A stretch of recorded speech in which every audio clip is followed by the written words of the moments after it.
Hello there. As an actor and performer, today's guest is the quintessential example of range and versatility. You can currently see them in one of the most talked about TV shows in recent years, Russell T Davies' Tiptoe, and we'll be talking about that. They've also been picking up awards recently for their lead role in Jim Cartwright's 2, playing opposite previous guest Kellie Shirley. And from performing at the National to centre stage at the Oliviers, working with Jamie Lloyd or Sir Ian McKellen, throughout their career, they followed their own path and carved out a reputation as a multi-talented team player. But these are the headlines, as we like to say, and it's the bits in between that we'll be diving into today.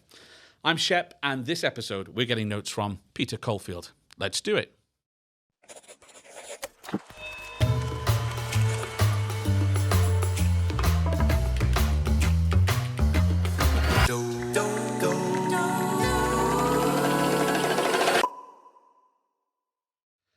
Peter, welcome. Thank you for that lovely intro. You are more than welcome. All accurate? You satisfied with that? I think it was lovely. Disclaimer, I have my dog here in the studio today, so George is contending with other ambient sounds. Hopefully it won't be a distraction. And sorry, Peter, very unprofessional. She's very cute, though. And yeah, she seems to have calmed down a bit now. Pete, there's so much I want to cover in the time that we've got today, and yours a little bit is one of those careers that the more you look into it, the more kind of threads you want to pull on. But we always kick off with a bit of common ground. So I got to see you in 2 a couple of months ago. We're going to talk about that and you playing opposite Kellie. I thought it was extraordinary. But we also have a friend in common. I think you did some time with Amy Cudden. Oh, gosh, yeah, in One Man, Two Governors. Yeah. In fact, Kellie Shirley and I both did One Man, Two Governors with Amy. She's the sweetest person and the most brilliant actor as well. She's great. She came to see 2 when we were at the park and was really moved by it and was sort of, she's great. I really, really love Amy. It's funny because when we did One Man, Two Governors, it was like, God, it feels like a completely different age. I don't know. I was playing Alfie. Did you ever see the show? So I was playing this 87-year-old waiter who basically gets, hit with a cricket bat, falls downstairs. The quintessential kind of like carry-on comedy, British kind of slapstick. The most fun I've ever had on stage, but I was actually really kind of quite unwell during that time. And I think I was just in kind of like survival mode. So I didn't really get to like chat to everyone as much as you would do when you're kind of like fully functioning. And I think all my energy was just going into that role, which was just exhausting. I remember one time like coming off stage and literally I'd been hit by a door, I'd fallen like 6 feet down a staircase onto a crash mat, rolled off. And then I just kind of like crawled to my dressing room. So that's like how much spare energy I had. Yeah, so Amy and I were speaking about it the other day and she was dealing with an injury, which I had no idea about. She'd like broken her ankle and was, or something, I think it was her ankle. And so, yeah, we were kind of like in our little survival pods, just trying to get through the show. So I didn't get to connect with her as much. But since the show has finished, we've connected and spoken a lot more. And it's just funny. I guess sometimes it can be a perception from the outside that everybody must be having a great time doing a play or a show together and it must be, such larks. But actually, it's quite an intense and specific experience sometimes that actually doesn't offer you as much time with people as you might think, even though you are in close proximity with them every day. Yeah, exactly. I think you just go into, you're fully just reserving all your energy for that show. Especially when it's sort of as high energy as One Man, Two Governors was. And it was very much like an on show, like you had to be performing with a big P. Do you know what I mean? It was just like, boom, you were on. And it was just like very kind of, heightened comedy. So you couldn't really sit back at all. It was just like full throttle or nothing. But yeah, you're right. Sometimes it's just like you look like you're having the best time on stage and you have no idea what's going on behind the scenes kind of thing. Yeah. But I did have an amazing time on that show. And it was very different doing it on tour. Kellie and I both did the tour and the West End.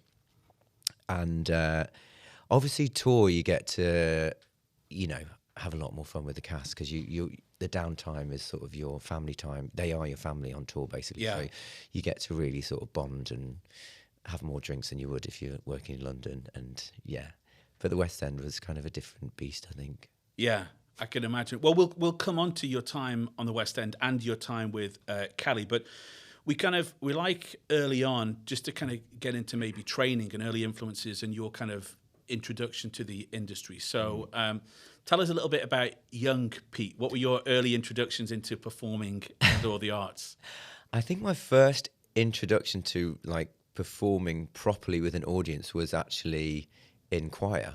Okay. Yeah, so I went to a Catholic not boarding school. My dad went to Catholic boarding school. I went to a Catholic junior school in Nottingham and actually sang in the church. So my first ever solo with a sort of interested audience that wasn't just my family were churchgoers and singing my little heart out. Once in Royal David City, you know, you've probably seen the Assembly banger. Yeah. yeah. And but I think that was my first taste of like, wow, everyone's really quiet. I mean, obviously you have to be quiet in a church anyway, but you get a sense of like everyone's really watching me and like I'm having an effect on people. And that's like quite a powerful thing. Yeah. I can hear Doggy. What's Doggy doing? Oh, she's chewing the curtain now. Nibbling on the set. No, it's fine. I'm so sorry, Peter. I just in a split second I thought it'll be fine. It'll be fine. I love your shirt, by the way. We're giving a very strong shirt game today. Thank you very much. Yeah, it's lovely. Yeah. Like nice colours. Doing what I can with what I've got.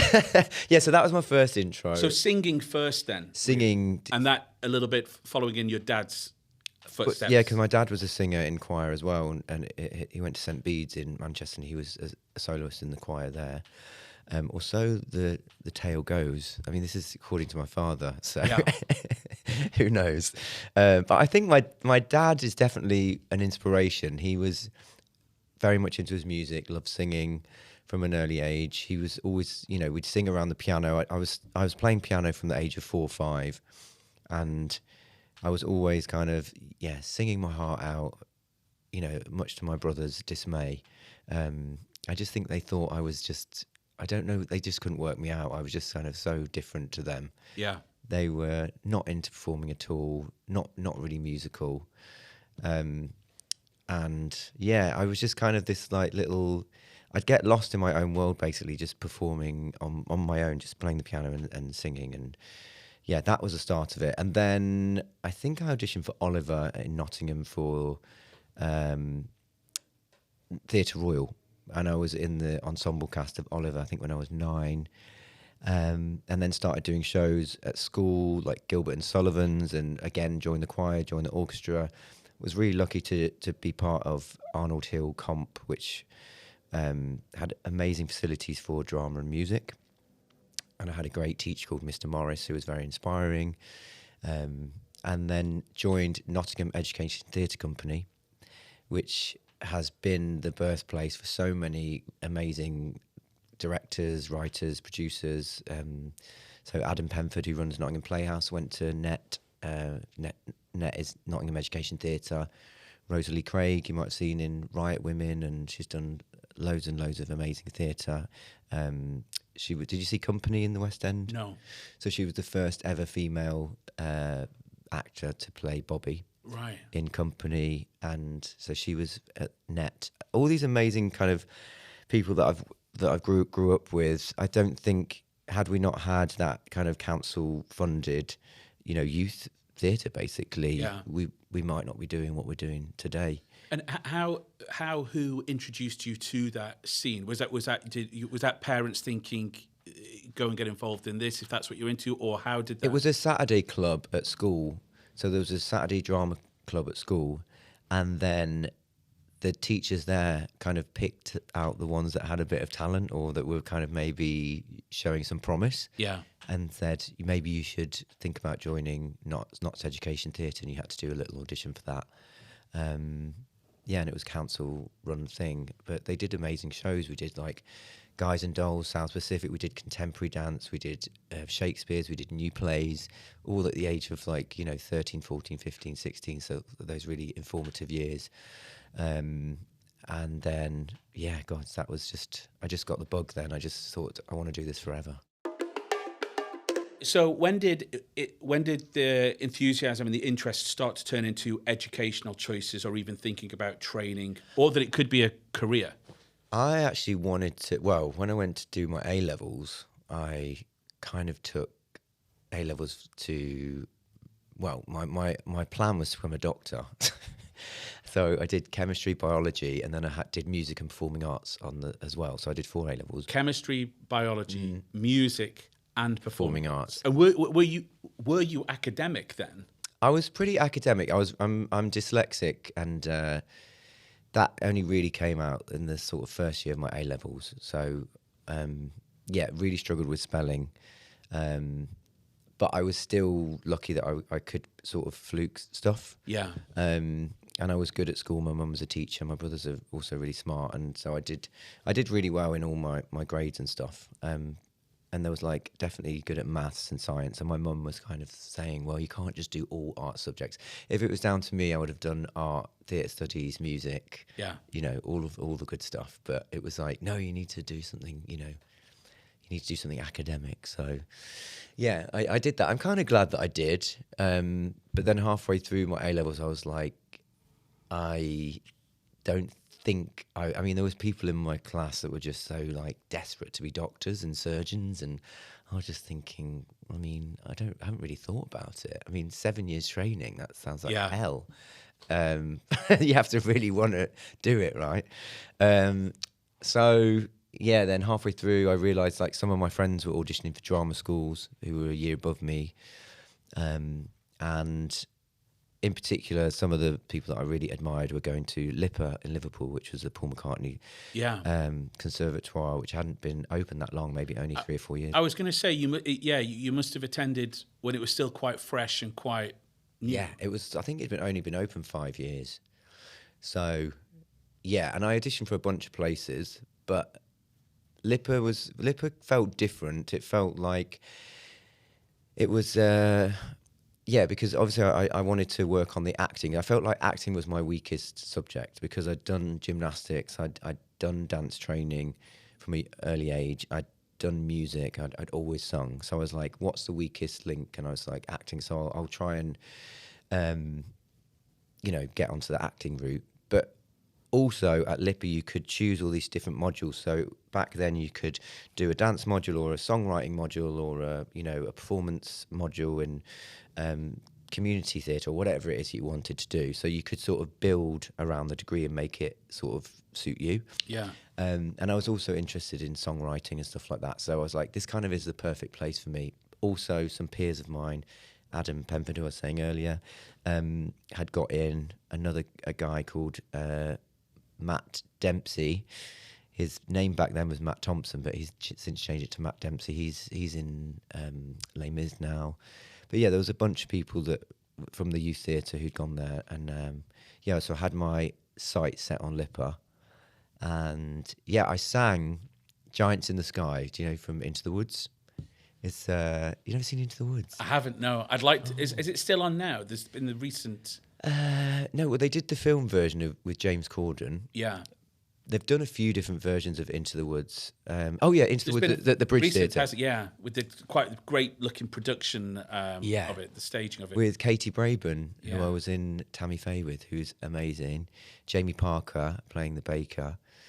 And then they had a trans actor playing Jack in this production. I can't remember their name, but they're amazing from what I've seen. I think they sang their Giants in the Sky at the Oliviers, just gone. But yeah, so I auditioned with Giants in the Sky, and then it must have been 6 years later, I ended up playing the role at the Royal Opera House with a full orchestra and all these amazing opera singers as well as MT performers. So that was a real kind of full circle moment of like, wow, I'm actually doing this show. And from an audition number to actually being... like just this kind of like pipe dream when you were 17, I think I was when I was auditioning for drama school. Did you feel that did you leave LIPA feeling well equipped for the industry? Did you feel like it had been time well spent and that you'd gained what you wanted from it? 100%. apart from the tax stuff. Yeah, nobody really talks about the business stuff as much as they could do they? Gosh, no, it was a real stinger for me because my mum's actually an economist. She just lectured in economics, and both my brother did economics at uni. So I don't know what happened with me, but I wasn't very good with all that stuff, and I went straight into a contract. So I hadn't even finished Lipper, and I went into Our House, the Madness musical with. Well, hang on. We need to slow. Oh, sorry, slow down. Because that's it. You went into the original cast of. I did. Our House. Yeah, yeah. So what year was that? Because this was huge. It was a massive new musical. It was 2002. So how long after you graduated was that? I was still at drama school, so I was still in my third year. Wow. Yeah, and there was a bunch of us auditioning, and I remember just taking that train to Euston from Liverpool. Because, it's a lot of auditions. I think I must have had 5 or 6 auditions. And it was like, you start off and then a few of you get through and you get a few, and it was getting less and less and less. And then by the time I think it was just me in the end.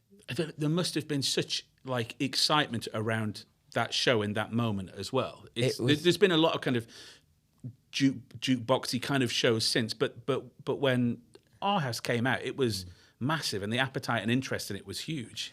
Yeah, it was just like this it was kind of around the time where the jukebox musicals were really happening. Because it was the same year that We Will Rock You was in the West End.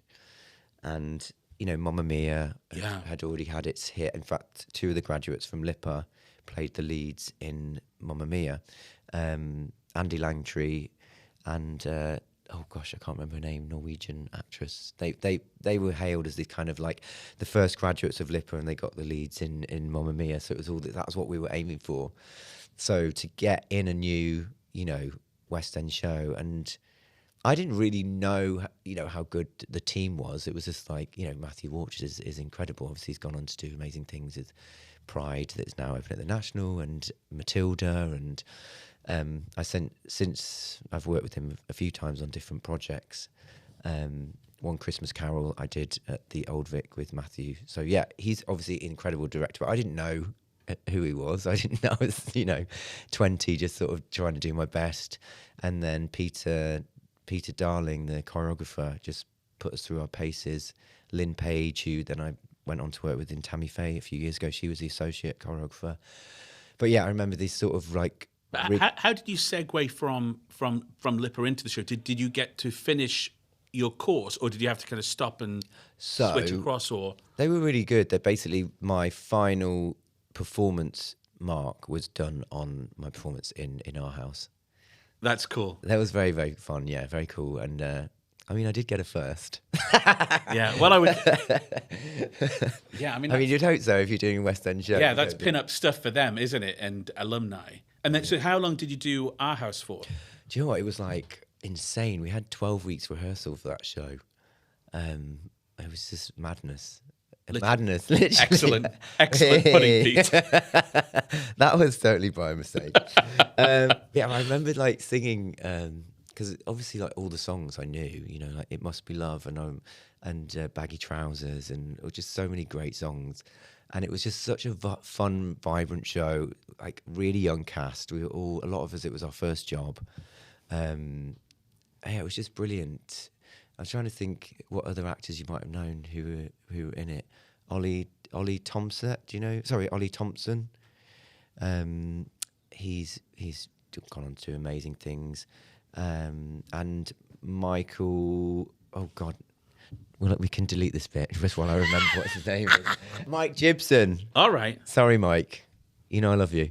No, Mike Gibson, it was his first job out, and he ended up winning an Olivier. So, yeah, incredible. And the show won Best New Musical at the Oliviers. But sadly, we only lasted a year, and then it closed. Even though, we got all the reviews, we got all the awards, and We Will Rock You was panned. And then obviously they went on and on and on. That was at the Dominion for ages. I think, wasn't it? But it was just... and Mamma Mia, I think, has become one of the longest running shows, full stop, in town. Our House is funny because it closed after a year. I think they went and did a tour, but I've met so many, students who are training in musical theatre who have watched the Our House DVD. They recorded it, and I actually was in the ensemble in the show, but then on the DVD, I was kind of like bumped up to play the best friend. So a lot of people think that I played, you know. Oh, that'll do. That's it. Yeah, that's fine.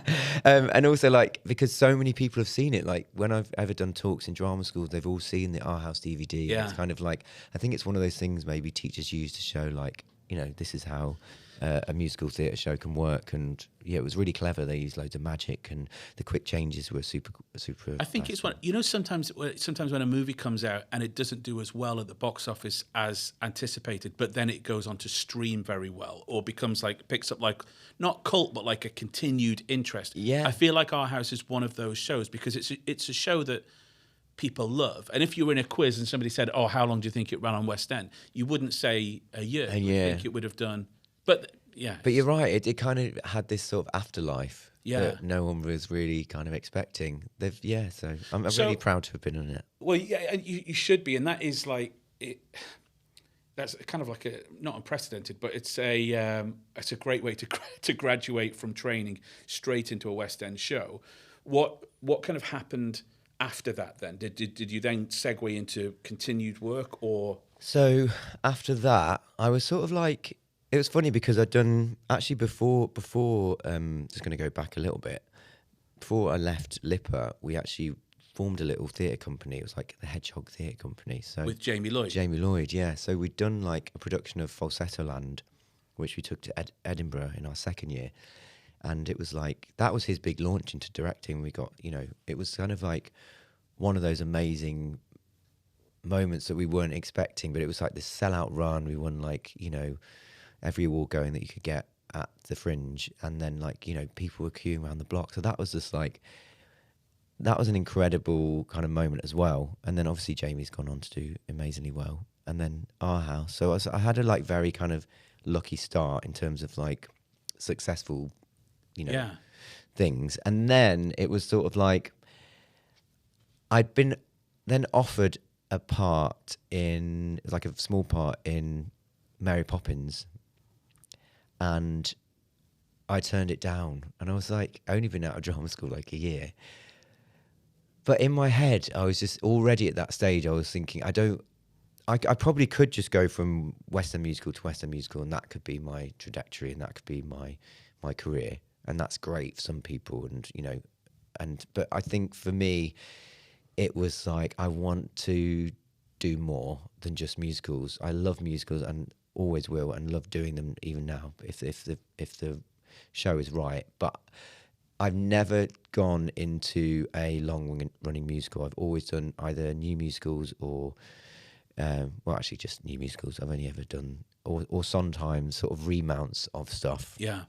But I've never done like a second cast, third cast of a show. That decision making, what's guiding that? Did you have a kind of a vision or a plan quite early on of the kind of artist you wanted to be, the kind of choices you wanted to make, or has it just been a case by case basis? Because again, when you look at your CV, it's eclectic in a really brilliant way. It looks like somebody who's tried not to get pigeonholed into a certain type or genre of performance. You bang on. It's like, I didn't want to get pigeonholed. People do want to pigeonhole you. That's the problem. So some people see my CV and they're confused. Other people think it's great. You know, it depends on how imaginative the casting director is or producer or whatever. But yeah, I knew that I wanted to do different things and test myself. And I was like, I want to do a play. So I turned down this Mary Poppins to do like, you know, a very small part in a play at the Donmar. I think I did a few things before that, but the Wild Duck. And my agent at the time, I remember he was just like kind of furious. He was just like, you can't, you know, this is a big show. It's really successful. It's much better money. And, you know, and I was just like, yeah, but I want to do the 8 weeks at the Donmar. Yeah, it might not be a big role, but I had a couple scenes and it was an amazing cast. So I was just sort of like, and Michael Grandage as well. So it was like all those things. But yeah, I've basically not chased the money, maybe to my own detriment, but I've always kind of taken the more challenging route, I suppose. Can I pull on a quick thread? Because I've past couple of weeks with younger artists in particular. I hear people talking about agents a lot and their expectations of an agent, their relationship with an agent. In fact, even with Kellie, I think when she was on, she spoke about a job that her agent didn't want her to do because the money wasn't great, but she wanted to do it because it was a good project, actually did do it, and then got another really good job out of that job. So 100%. Somebody who's had that career that you've had and has taken a strong hand in the decision making, what would your advice be, or how would you sum up the significance of having an agent versus potentially not, what that relationship with your agent can or should be, and maybe what what should you still be doing even if you have an agent in your mind? Oh gosh, there's a lot. I think in terms of agents, I've had so many different agents. I've had the big, massive corporate companies, the big boys, and then I've had middle of the road, and then I've had more boutique style. And at the end of the day, it's sort of like all these agents get the same breakdowns. I think it's really important that you have a good rapport with your agent, if you do have an agent, and just make sure that you're really honest. And just like, I've always followed my gut and my instincts of like what I wanted to do or what I didn't want to do. And sometimes your agent, rightly so, can question that or maybe put out an alternative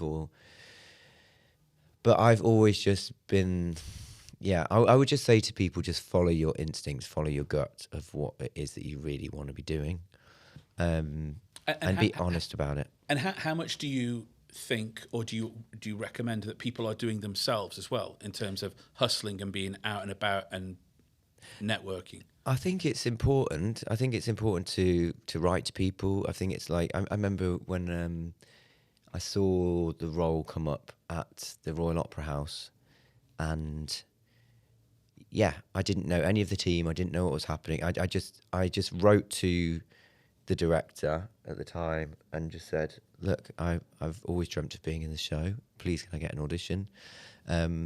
Sometimes that will go by the wayside and maybe they won't read it or they won't get to them. But I do think, if something's really, like, if you've got a little fire in your heart about a certain project, then you should fight to get seen, because there's so many actors, and there will be actors doing that.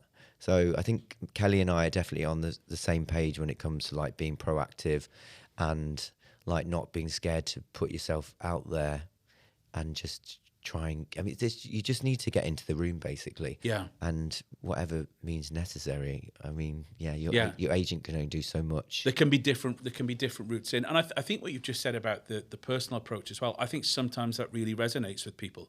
I think they really appreciate somebody who's invested in a project or has that kind of passion. 100%, yeah.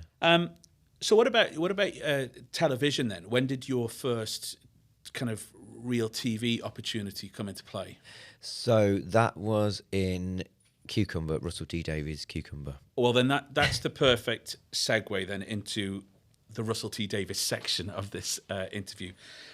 So tell me then, first meeting, introduction to, how was that? Listen, the first intro was Queer as Folk. That was when I watched, Russell's work for the first time, and it was, an integral part of my development, really, of being a gay man and what it meant to be, to really own my sexuality and sort of be comfortable with it. And then also just his writing, I was just really inspired. I wrote my dissertation on a big section was about, well, it's kind of like the Pink Pound and how, it was more complex question, but about like how, gay culture can actually be monetized and how it was being monetized, but perhaps not always in the most authentic way.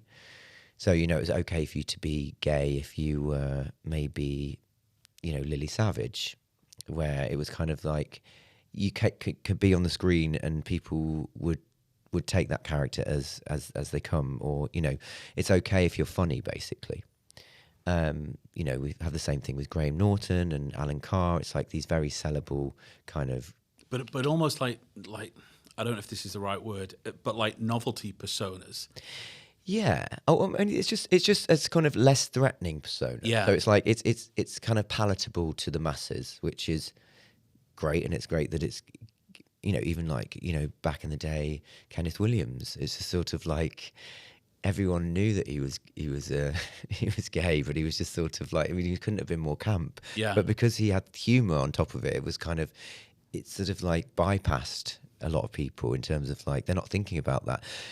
Whereas I think seeing Russell shows, it's actually, no, you can be messy and gay, you can be complex and gay, you can be butch and gay, you can be all these different things. Of just like, it's not just one way of presenting what gay or queerness means. And that was a real eye opener. And then just followed his career. And like, I when the audition came in for Cucumber, I was like, oh, I just thought, I'm never going to get this role. The character was called Francesco. And I remember going into the audition room and I was just surrounded by these kind of really tanned, good looking, like Italian boys or Spanish boys or whatever. And I was like, I was just thinking, what am I doing here? You know?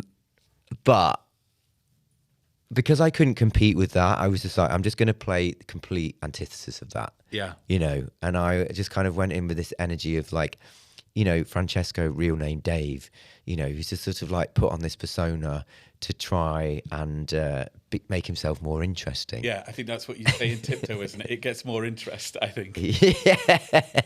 So yeah, exactly. In Tiptoe, yeah, he's still peddling that fake name, and it's working for him. I mean, is it? I don't know. In his head, maybe.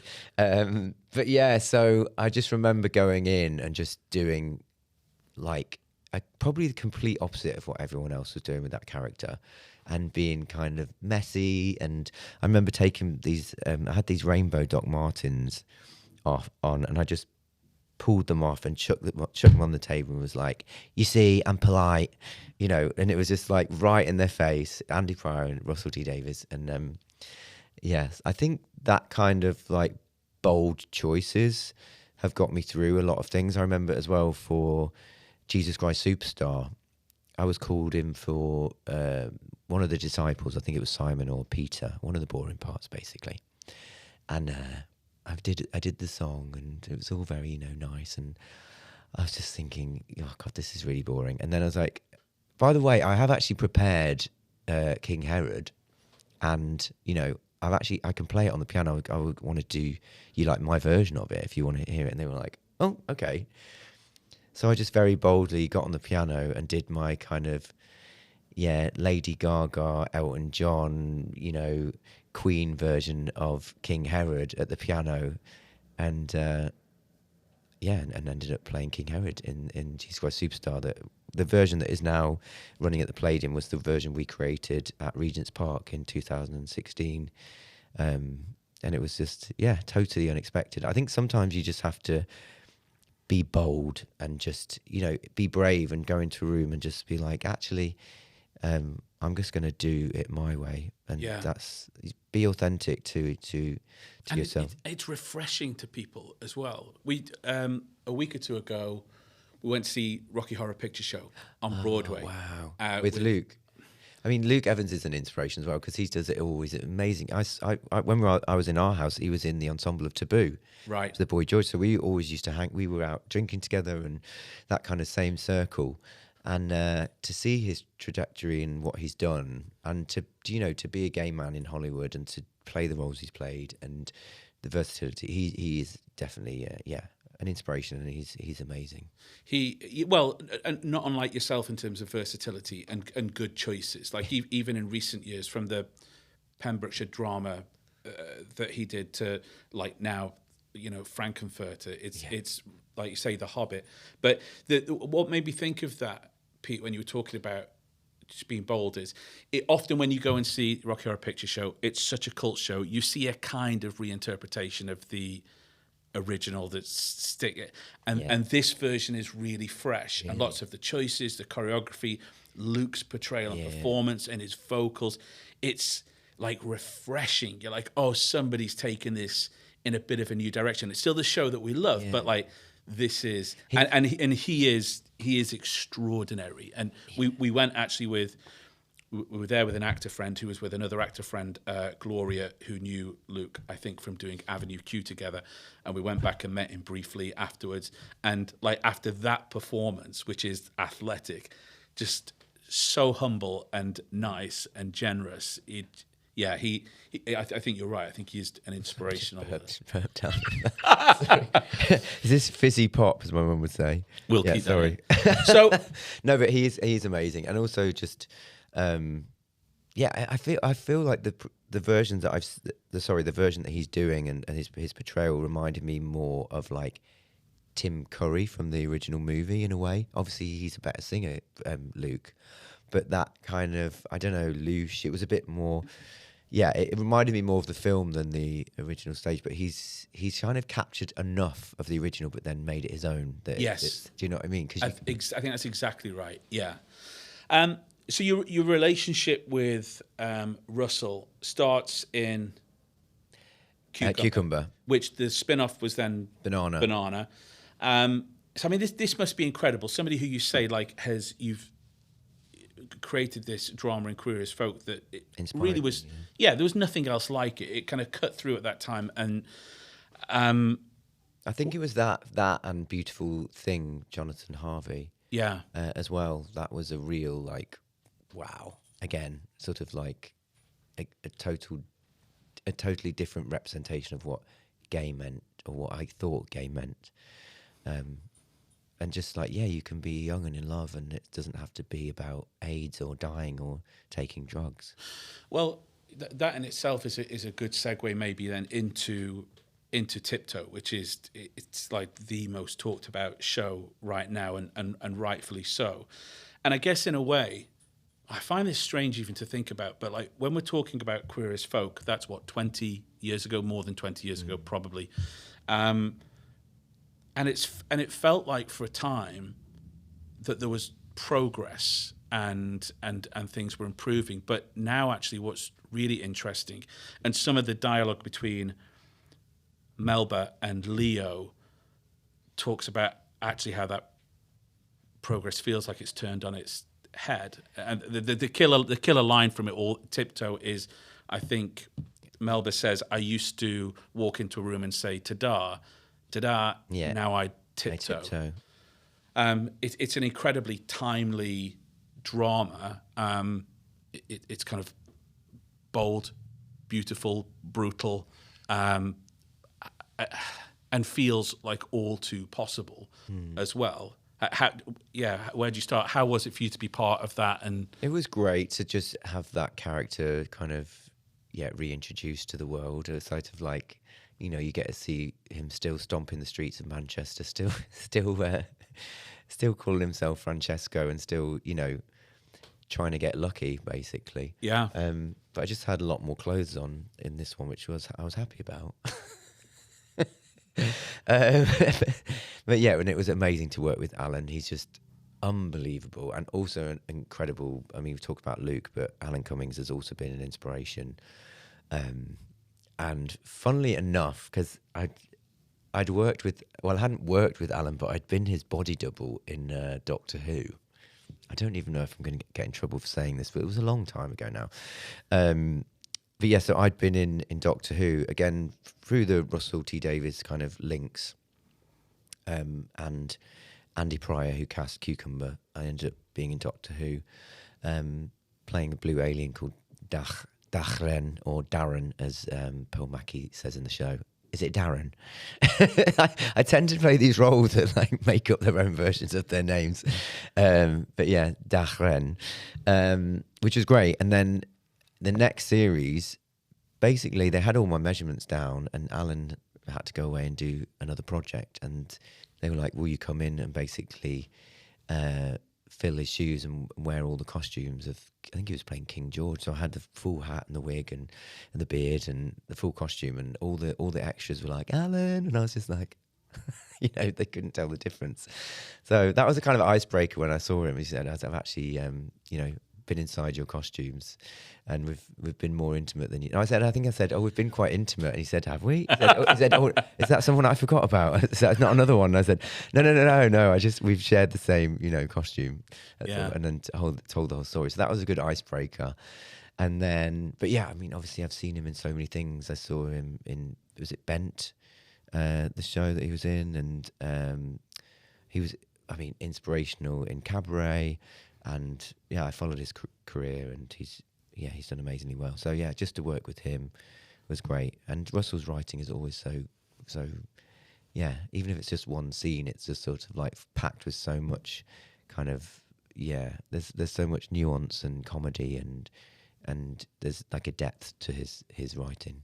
Yeah, it's incredibly powerful, and Alan Cumming, the entire cast, like it almost feels a little bit like something that should be on syllabus, or everybody should have to watch to understand how close we are to certain situations without context, or without, like you say, understanding nuance and context. And it's I think it's just an amazing look. It's kind of like a little slice into how polarized we've become in certain places, and certain, our view on the world has become so segregated through news outlets and social media, and it's sort of like pushing people apart. And I just, it wasn't just a queer show. It was about, like, my friend Natalie, who lives in Sheffield. She's a teacher, and she's got 2 kids. One who's just, is in that kind of gaming, social media. Well, obviously now they've banned social media for it under 16s, but that was a real big worry for her about. My son wants to be on the phone. He wants to kind of, he is interacting on those gaming sites, and just they have this whole other world and what that means. So she just said you could make a drama about any of those characters in that miniseries. Yeah, like you could do a spin-off of the mother next door, who's just brilliantly portrayed, and their relationship, and any of the kids, or the best friend who's of Alan Cummings, who's questioning, trans rights, and why she's feeling kind of like women's rights are being pushed to the side. And I don't know, there's all these other, there's just so much, like, it's just very rare to see a mini series where you could pick any character and go, wow, I'm so interested in them, and then they're gone, and then you're on to the next kind of set piece, or the next big dramatic moment. But you're just like, often you watch a kind of a series and you're only really interested in the 2 protagonists, and everyone else kind of is like, I don't know if that's the way other writers write, or they don't want you to be focusing on them. But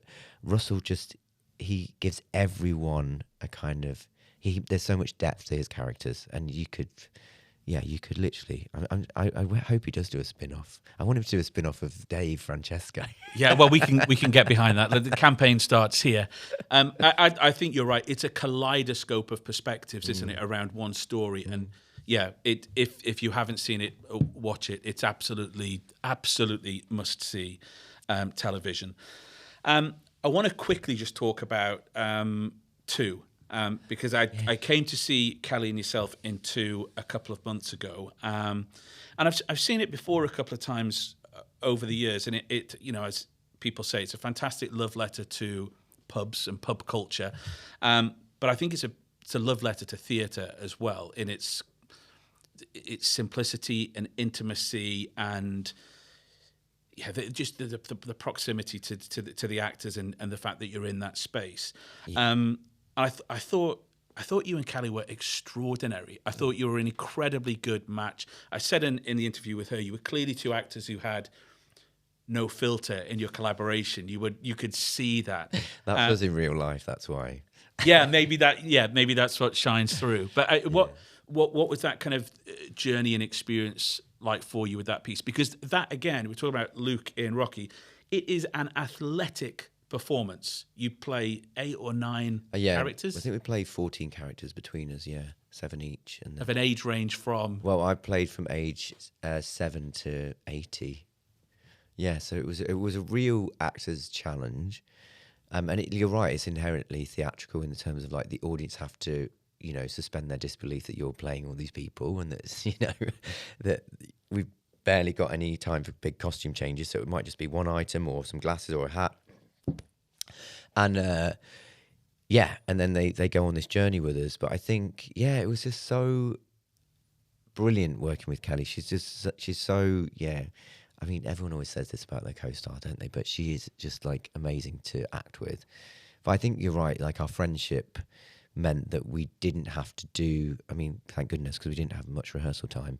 We didn't have to sort of do the getting to know you part. We already knew each other very intimately, not that intimately, but you know, in terms of like, we've shared life experiences, we've been neighbours. You know, she'd lived not far from me in southeast London, and we've, you know, I've seen her have her kids, and she's seen me go through breakups and go through all sorts of things. So it's like, yeah, we had a definite shorthand. We didn't have to be polite.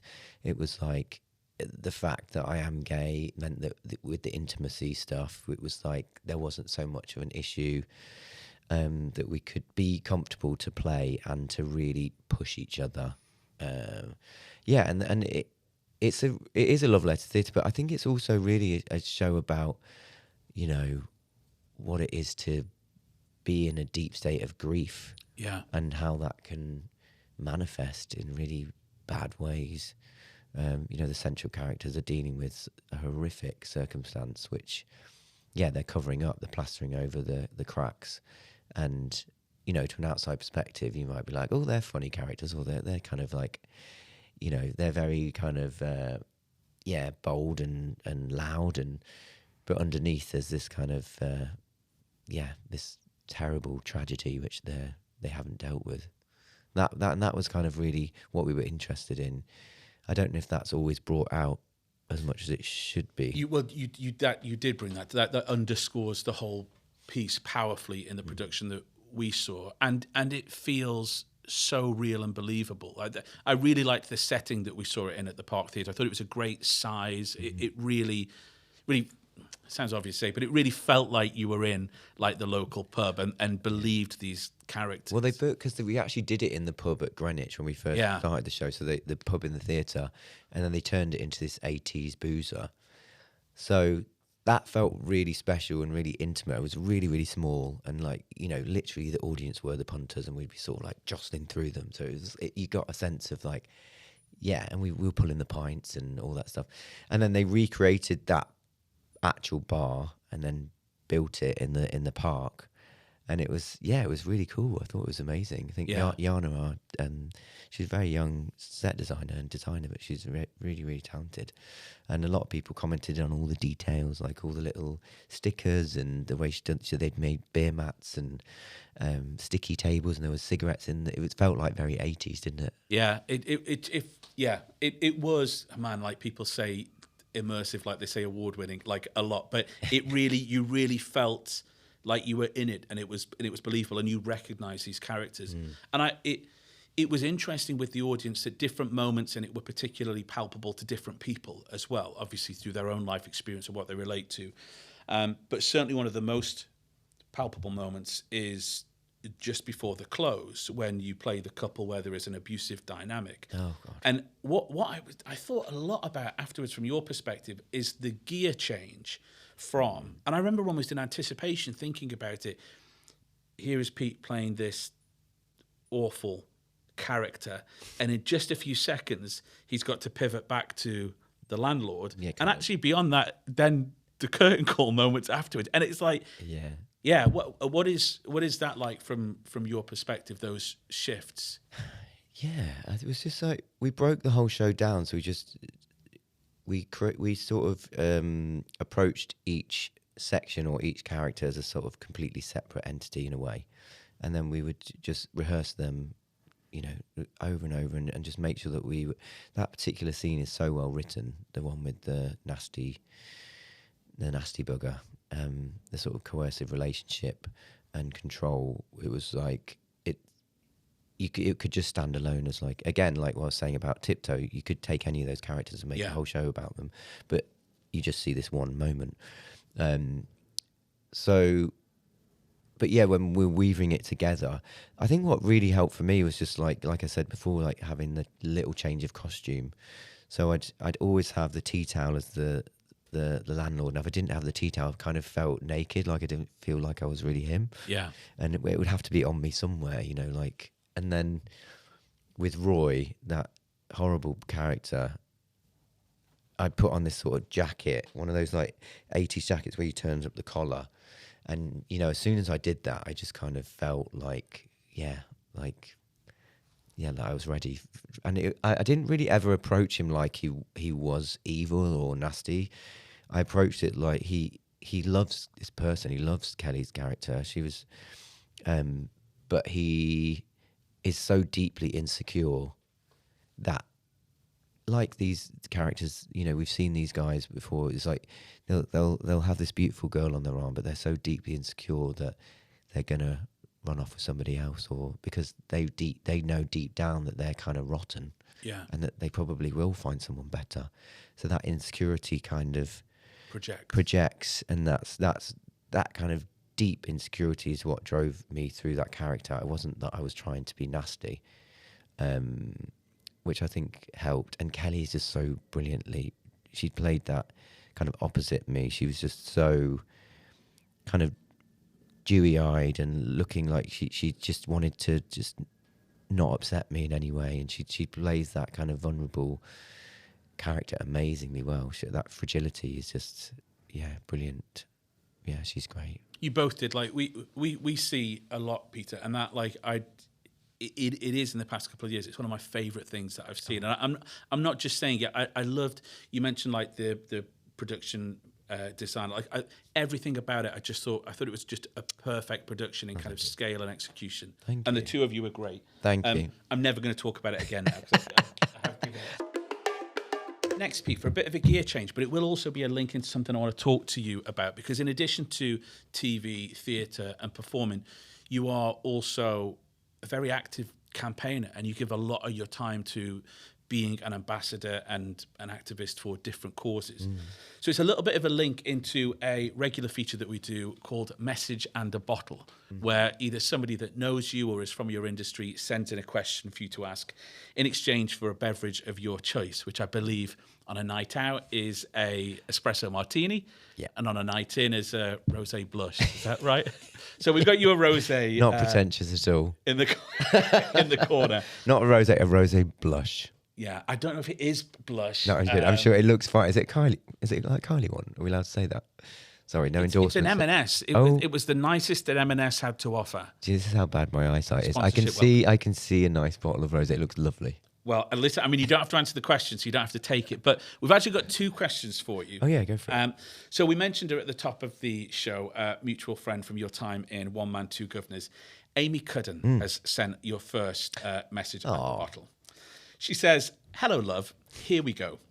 Pete is such a compassionate, empathetic human. He advocates on Instagram for so many marginalised and oppressed groups. He has a very porous skin and clearly feels everything on behalf of the people he champions.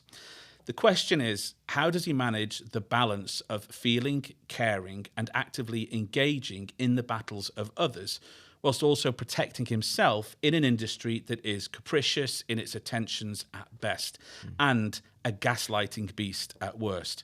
Basically, how does he hold on to being so empathetic and open and compassionate whilst also being an actor with all its peaks and troughs and not burn out?"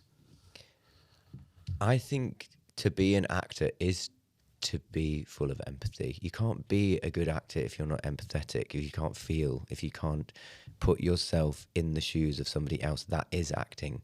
So for me, the two things are hand in hand. You can't say, I'm really passionate about acting and understanding human nature and then turning a blind eye to human atrocity. Like, for me, they are so inextricably linked. And I know it's complicated and it's hard, and for some people they feel like, well, I don't want to put my head above the parapet for fear of being cancelled or people not wanting to work with me or whatever it is. But you can't control that stuff, honestly. It's just like there are so many.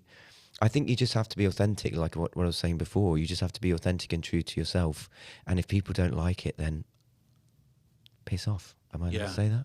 Yeah, we've had I was worse than gonna that. say, Jenny was on the last show, so yeah, you're fine. I was going to say something worse, but I just think, obviously it's a balance. And, you know, my partner is an economist, and he's worked in politics, and he's kind of my measure of, like, Pete, maybe you need to rein it in a bit, and, like, you know, you are an actor. First and foremost, that's your job. And, you know, I'm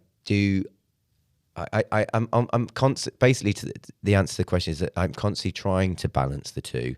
Sometimes I don't get it right. Sometimes I'll realize, you know, maybe I need to be focusing on the project that I'm actually promoting, and I'm trying to do that more now, where I'm like, well, I'm actually promoting this particular thing, so I'm going to focus on that for now, and that's okay. And even if you're getting judged from people who, you know, are activists full time, and thinking like, oh, well, he's gone quiet on that for a little while, and it's like, I'm still doing stuff in the background. I'm still, you know, advocating for as much as I can that is humanly possible. But I do think you do have to have breaks from all this stuff, because there is so much going on at the moment that you can go down these rabbit holes of despair. And yeah, I have had those moments where I've, like, had to check in with my mental health and, like, you know, remove myself from Instagram for a little while, or remove myself from social media. And that doesn't mean you still can't be doing stuff. But yeah, I just think, be brave if it's something you care about, and it's you know, on the tip of your tongue, and it's something that you feel really strongly about. Then, you know, you can't please everyone, and you're gonna offend people, or it's all you always. I feel like I've never been the kind of person who's been really worried about what other people think. I think, you know, you just got to be you, have your opinions. It's not gonna suit everybody. But yeah, like I said, if people don't want to work with you because you're standing up for, you know, anti-genocide, or you're standing up for trans rights, then fuck them. I don't want to work with them anyway. Absolutely. And don't you think, from a creative perspective, it's more interesting to work with people who've got something to say, who've got like an engine and a brain ticking about things? I think, like, the most, again, if I'm talking to younger people, sometimes, like, the thing that I would encourage the most is to go and get life experience, go and be in places and see things, because otherwise, what have you got to draw on or represent, or 100%. Stories to tell? I feel like just quickly going back to 2, I feel like my whole, like, all the jobs that I'd had and all the life experiences that I've had, you know, atrocities and losses, and, you know, illness, and, you know, losing people, and all the kind of amazing people that I've worked with, and different roles that I played. Like I said, I played this old man, and I played a kid in Into the Woods. I was basically playing a young child, and so I think, like, all these experiences, life experiences on stage and off stage, kind of led to 2. If I'd have done that show 15 years ago, I wouldn't have known. Yeah. I wouldn't have been as ready as I was to do that production. So yeah, I think absorb everything that's coming your way, because, you know, life is full of ups and downs, and that's such a, like, cliche, but it is. And it's like you are hit with these big tidal waves of, you know, messy experiences and messy relationships and breakdowns, and I think all this stuff, like I said, it's all part of what it is to be a human, which is also what it is to be a good actor. Yeah. I think, yeah, like you said, you just have to get out there and live. Let me ask you this then, because it like, from the year 1995 onwards, the world in which kids and people are growing up in is so different to what we lived in before, because of social media and the internet, and different things.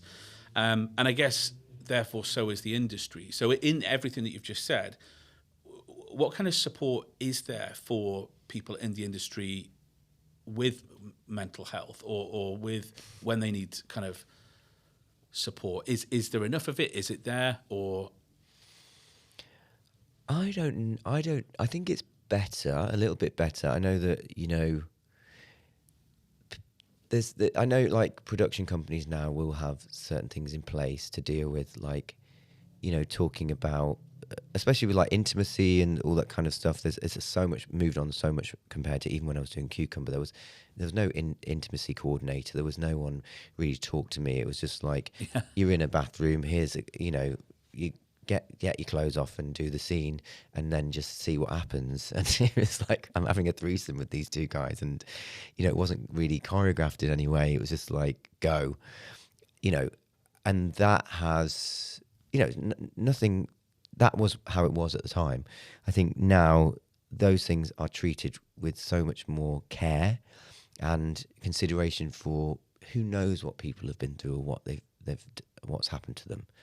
So I think that side of the industry's changed. In terms of like checking in with mental health, I do think it's changed a little bit, and there is a little bit more care, but I still don't think there's enough. And I don't think, I don't think things have moved on enough, really. This is quite a specific thing, but, parents with young children, I don't feel like they're being supported as much as they could be. I'm sure Kelly touched on a bit of that when she was speaking. It's just sort of like, I see these mothers trying to do a million things and, breastfeed and have a baby and be in the show. And I just feel like there should be more support for young, not young mothers, but any mothers with young kids in the industry. There definitely needs to be more support. But yeah, no, I think there can be more done, basically. It's a good point. I think, like, because we all have suffered over the years with different things. I mean, it's a really hard industry when you have to kind of make sure that when you're not working that you have stuff that still keeps you going. Yeah. For me, I got into writing, so I'm writing a show called Binge, which was about a friend of mine who passed away in 2017. She lived opposite Grenfell Tower. She actually fell from her window, and it deeply affected me on so many different levels, that I was like, and I wasn't working at the time, and it was in lockdown. So I decided to write everything down, and now I've like created this show that really is talking about mental health, talks about collective trauma, and how that can affect us all, affect our relationships and how we look at the world. And we're surrounded by so much chaos at the moment on the news, and it's hard to stay sane. Yeah. And again, like you said, within an industry that is so uncertain, I think you just have to keep talking to your friends in the industry. Make sure you're not trying to be, it used to be that actors would try and be cool and they wouldn't reach out to each other when they weren't working because they didn't want to look like they weren't working. It's just like, we all know we don't work. So we need to just, stay in contact with and use the community. We had Graham Pickering on a couple of months ago, and he was talking about, he actually thinks in and around the audition room there is more community than there used to be, actually. So people used to just kind of turn up in their zone, do their thing and go, where actually he sees people now kind of meeting up and like they've... Oh, yeah. So I think that's healthy, but I think it's really interesting to hear you talk about that, Pete, and I feel it, we all do, like the world at the moment is like a snow globe that somebody's really shook up and nothing's quite stable or secure. So I think that support and network is important. Yeah, just really reach out to friends, family. Make sure you're doing stuff that makes you feel good when you're not performing. Away from it, to have for a gear change, because I don't want to get heavy on you for the whole thing. We have another message in a bottle for you, and this is from Joel Harper Jacks. Joel, aka Francis Albert Sinatra. Have you had Joel on here? He's going to join us later in the summer. He's naturally he's quite busy at the moment. He texted me yesterday saying I'm absolutely knackered, which is understandable. So I think it opened. We went to see him in in Sinatra last week. I think it opened the week before. I think maybe. So he's right in the thick of it. So Joel is currently playing Frank Sinatra in Sinatra at the Aldwych, and he sent you a message and a bottle, and he says, "Here's one for Pete. If every actor had to have a warning label printed on them, what would yours say?" Can I just say, by the way, we're going to keep that question for every other interview going forward. So, like thanks, a warning Joel. question about me. Well, if every actor had a warning sign printed on them, what would yours say? Joel is such a little... Oh, God. Only Joel would ask a question like that. I think it's a belter. Mine would say scatty as hell. Scatty as hell. Care to offer any further specifics on that? Well, you saw a bit of it this morning when I arrived. I was late. I was all over the place. I was back and forth to the toilet. I couldn't find my glasses. I still haven't known where the glasses are. So yeah, I'm a million miles an hour. There's a million things going through my head. It's like if I'm not always, I'm scatty. I'm scatty as fuck. I lose stuff. I'm not organised. What you see is what you get. It's like I'm not going to pretend I'm this cool, collective, calm, well put together, like I know what I'm doing. No, that's not me. I'm scatty as fuck. So yeah, that's a warning to everyone. I'm going to get you a T-shirt that says "scatty as fuck." Maybe I should have. I think that'd be good for my boyfriend to just see every day. It is such a great question. We're definitely going to keep that. Thank you, Joel. And can I just say, your arrival today was way calmer than a lot of people that we have. Oh wow, okay. Yeah. And you've been very accommodating with my hound, which is currently. Can we get the hound in it for a second? Do you want to come up? Yeah. Come on then. Listen, Pete, we're on the home straight now. We've just got a couple of our standard questions to fly through with you. How has your relationship with your work changed? And you might have alluded to it actually in your previous discussion about binge and that process. But oh yeah, you're in your 40s now, although you don't look it. One of us does. How's your relationship with your work and your craft evolved over the past 25 years? I would say, gosh. I don't know if it's changed that much. I feel like I've always, like I said from the beginning, I was always quite sort of, clear that I wanted to do lots of different things. I've always wanted to challenge myself and do like people say, oh, do you prefer theatre, telly, or I guess now I do a lot more writing. Yeah, like you said, that's definitely given me a whole different outlook on creativity, and actually the idea of putting on my own show that I've created, that's a whole new thing. But again, I feel like everything's kind of led to that moment. I wouldn't have been able to do that 15 years ago, 10 years ago even. Yeah. So that's changed. But I think always just on the lookout for something challenging. I'd rather do, like I said, I've never really chased the money. I don't think that's changed.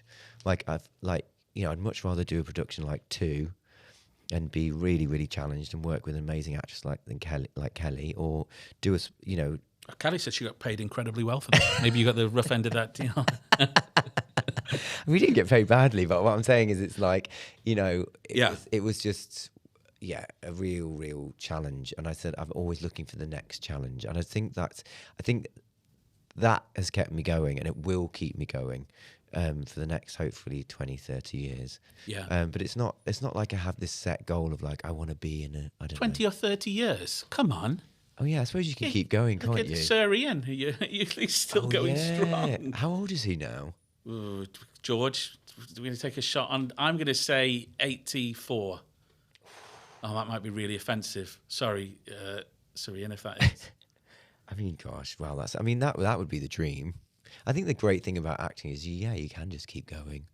But yeah, as long as you're challenging yourself and you don't feel like you're, just doing stuff because, I don't know, everyone's different, isn't it? I always think about it in you make decisions in three different ways, like with your head, with your heart, and with your pocket. And it's useful to know when you go into things which one of them is making the decision. Because sometimes you do need to make a decision because of your pocket and your mortgage, or a holiday, and other times, I mean, I would never do... 87! Whoa. 87. 87, that's incredible. I mean, I think when I did the Old Vic with him, he must have been in his late 60s. Yes, that makes sense. You were in Aladdin with him, right? Yeah. I have this great Ian McKellen story that I was in... Basically, we were doing the opening number of the show, and we were all set in our positions, and... I think he's like, I don't know if he was like off center. Sorry, Ian, but I think you're in the wrong spot. And my hand like went up and it ended up like covering his face. I didn't know this, but it was like literally at the end of the number, and I just felt this huge, like, giant claw just go grab it, put it down. It's like, don't do that again. I was just like, oh my gosh. Were you obscuring his twanky then, I guess? I was obscuring his big twanky, yes. Yeah. Well. With the next question, that could have been it. What's the best advice you've never been given? Could be best mistake you've made and learned from, but the best bit of advice that you've never been given that you like to pass on.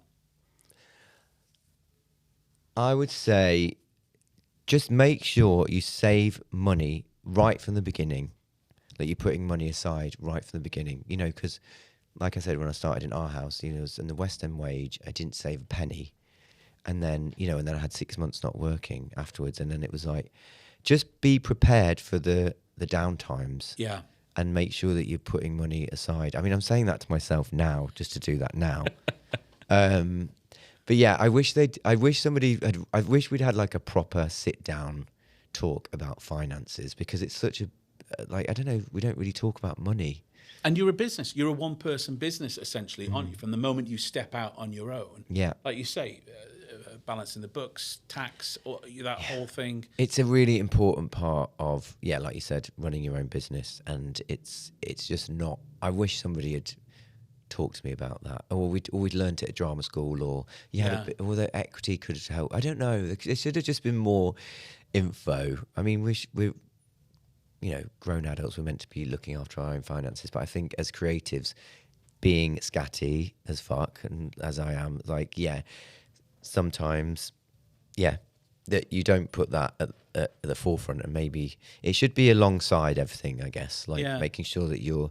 I mean, you say about being a grown adult, but actually 90% of grown adults work for somebody who does a lot of those things for them, right? Yeah. Like you have to essentially, if you are an entity in yourself as a business, like you say, you need to be putting money aside, you need to be factored in for your days off, you need to be factored in for your own sick time that you might not be able to work. Do you want to go on holiday? Do you need resources to apply your trade? Like all these things you need to work out yourself. And in a lot of instances, people who work for a company or somebody have a lot of that done for them. So that's true. I think you're right. I think it's something that doesn't get enough attention that is valuable. And the other one is to just make sure that you're still, even when you're not performing or acting, like as in a paid position, that you're still, you know, you're still pushing yourself in terms of like your technique and your singing and your voice and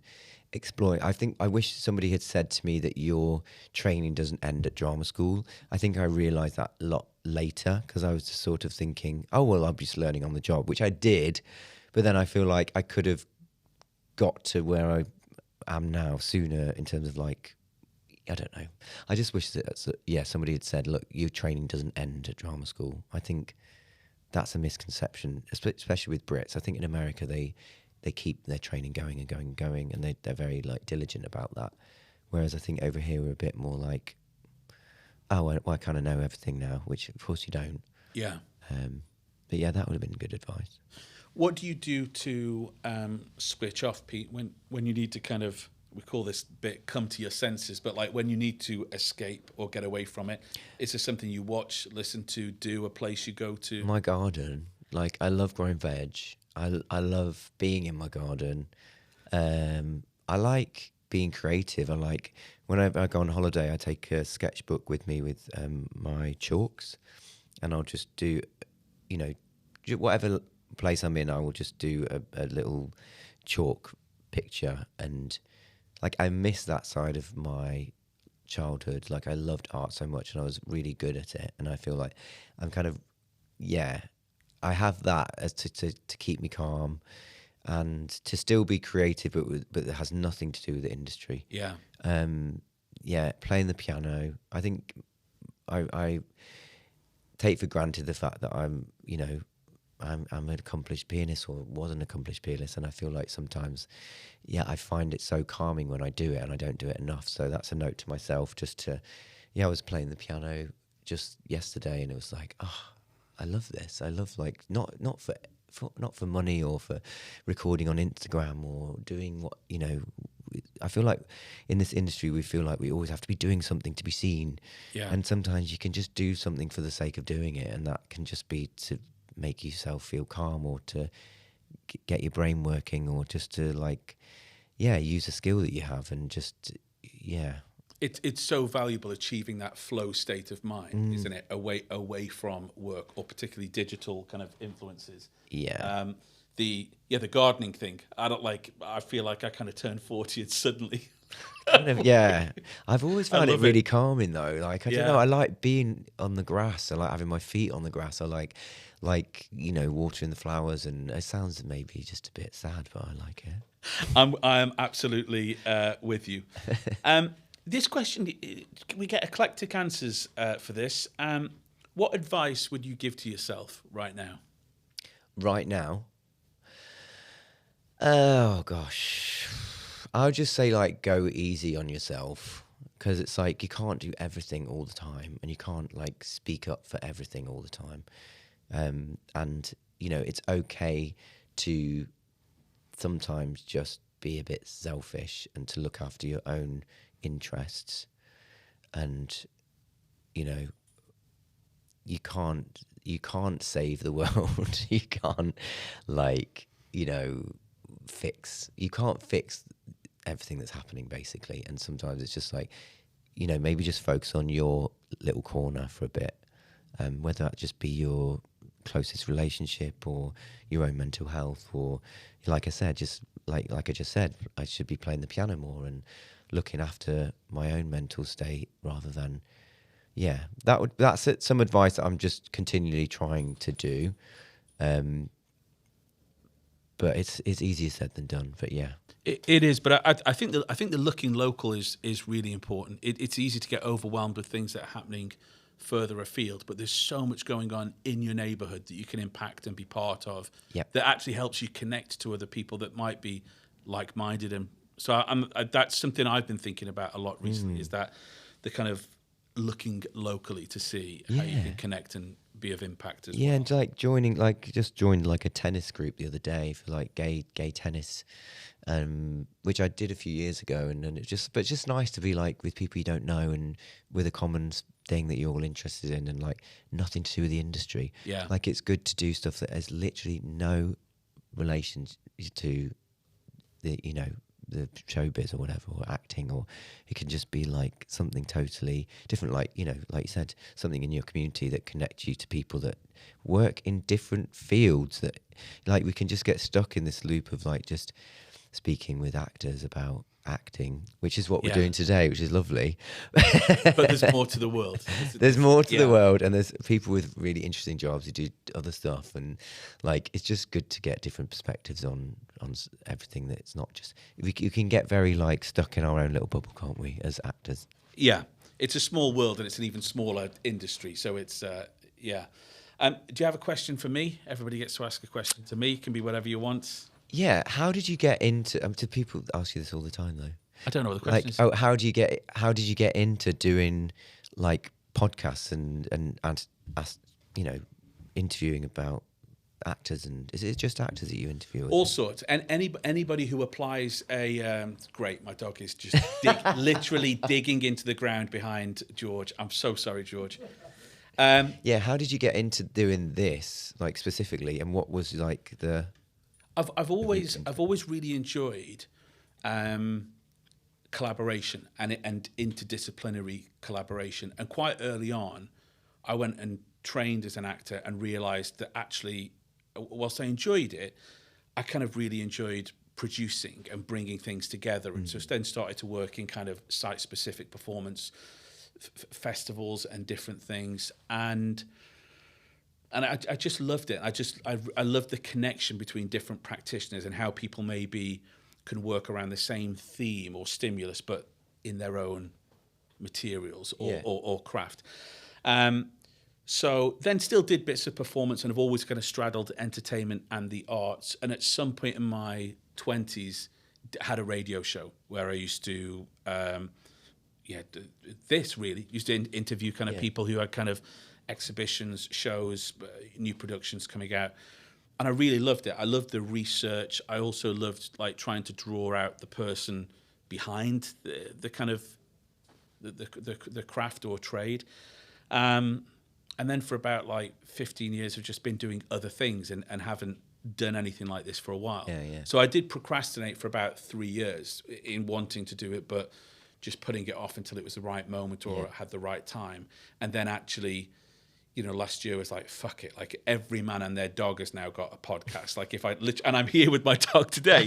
Like if I don't do it now, I'm never going to do it. And even though it's a crowded market, like I think we've got a good team, and we do the research. And I think there's a lot of, you're talking about kind of community and help and support. Like I think there's real value in listening to people who, like yourself, have had really interesting careers with ups and downs and peaks and troughs and bits in between, and just like learning, trying to be useful. So I think you're episode number 14, I think now. Oh, wow. We've got kind of 6 more booked of this first series, and then we kind of continue from September through with series 2. Amazing. And I'm really loving it. So that kind of as a roundabout way is how we got here. The final question for you is, who should we interview next that you can think of or might recommend? I was going to say Joel Harper Jackson, but you've already got him. Yeah, he said he's going to join us late summer when things have settled. Let me think. I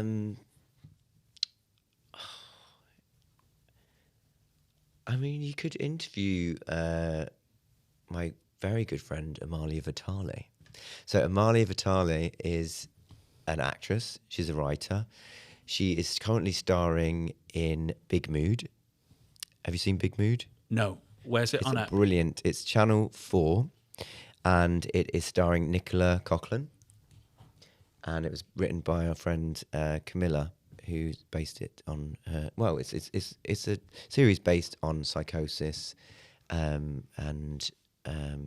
mental health and bipolar and all this stuff. And it's brilliantly played by Nicola Coughlan, who plays a lead who has a very difficult relationship with her dad, who's kind of in showbiz. And Amalia plays one of her friends.